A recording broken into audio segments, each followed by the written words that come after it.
So in this activity or lesson plan, I chose to do an Easter theme. And I know a lot of times Easter can be considered religious, so we can kind of call it a spring activity. And I think it's targeted for like the smaller grade levels, like pre-K through maybe kindergarten. And the title of it is the Bunny Hop. And this activity kind of focuses on a variety of fine motor skills when making the craft. And then it works on gross motor skills when the students are dancing and moving around to the Bunny Hop song.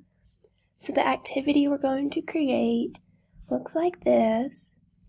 And so the materials needed for this activity, you really just need some sort of cardboard or thick paper. You can cut it from like a cereal box, a shoe box, or just maybe even cardstock paper. And you want Easter colored paint. And you can use either maybe like a sponge or even a paper towel to dab the paint onto the cardboard. And then you need some sort of lid. It can be a bottle cap, a jar, even a water bottle lid. And you just either want to hot glue or tape those to the inside of the folded cardboard.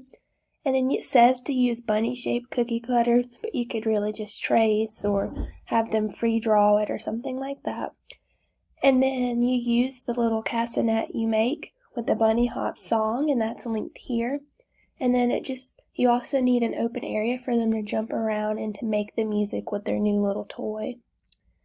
So the directions for this activity is first you need to either trace or somehow print out a bunny shaped, and you can make it wide or you can allow your students to even color it how they want to.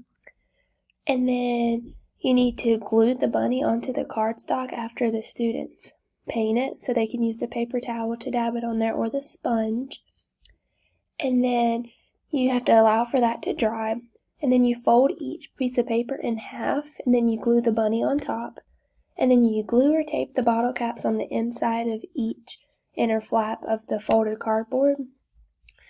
And then you guide the children, you show them how to make it clink together when you kind of like pinch it, kind of like in a crab-like motion. And then you show them the opening and closing their hand will make it go click, click, click.